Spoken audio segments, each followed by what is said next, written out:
Écoutez, je le disais encore hier, les jours se suivent et désormais les plans de licenciement se succèdent quasiment jour après jour.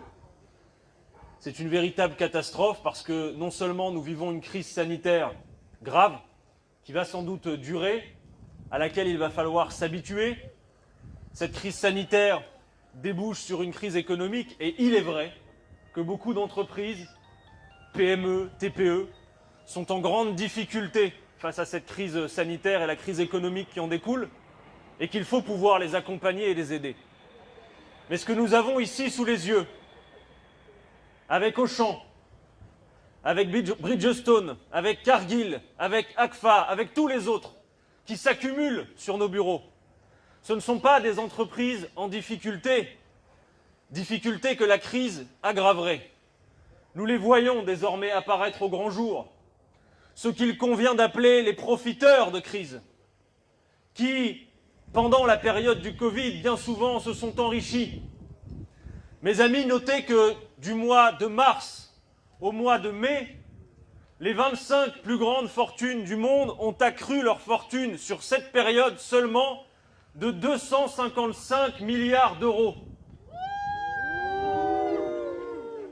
Chacun d'entre eux aura gagné 13 000 euros par seconde en pleine crise sanitaire. 13 000 euros par seconde, c'est ce que met un salarié au SMIC en 11 mois pour le gagner. Voilà la réalité de ce qui se passe en plein cœur d'une crise sanitaire.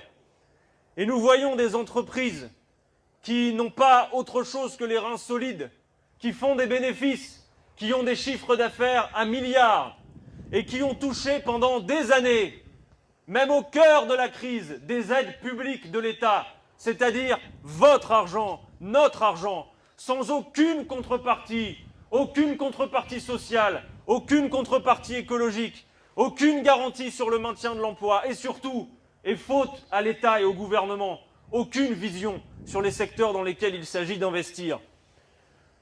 Et Auchan ne fait pas exception à la règle. À sa tête, vous aviez Gérard Mullier, 6e fortune de France, avec un total de 26 milliards d'euros. On le dit, on ne sait même pas bien ce que cela représente, tant c'est énorme.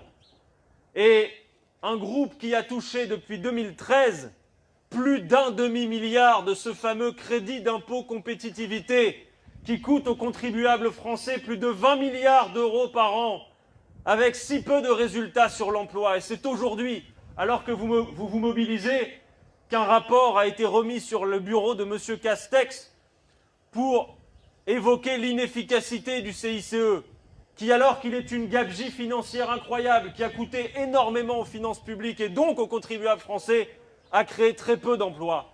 Vous le savez comme moi, partout dans le pays, on compte un nombre considérable d'entreprises qui se sont gavées de CICE et qui ont licencié.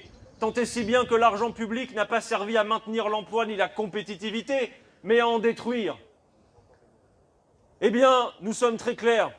Et derrière la direction d'Auchan, nous prenons aussi à témoin l'État et le gouvernement lui-même, car c'est trop facile, dans le cas de Bridgestone, de venir, comme l'a fait hier Madame Borne, pleurer des larmes de crocodile, supplier la direction, alerter la direction, menacer la direction avec des mots, alors que Bridgestone a touché des aides publiques de l'État.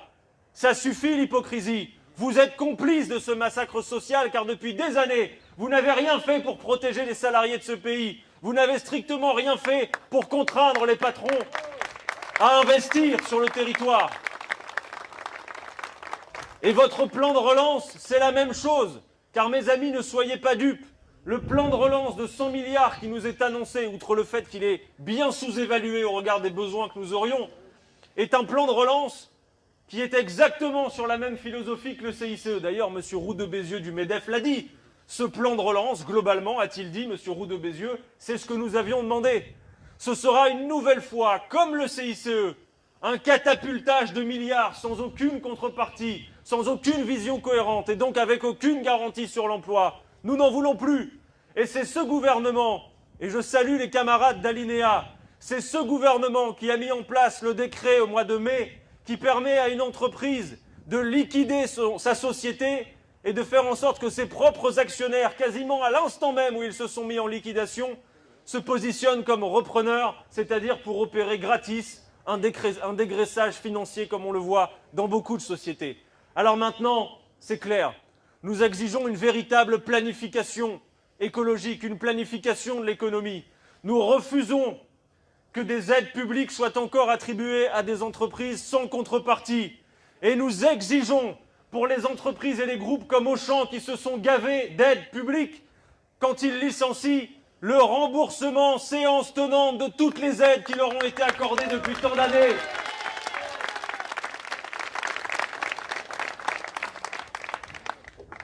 Face au chômage de masse, face à la crise que nous avons devant nous, il y a des solutions et je sais que beaucoup des syndicalistes qui sont là les portent et nous les portons avec eux.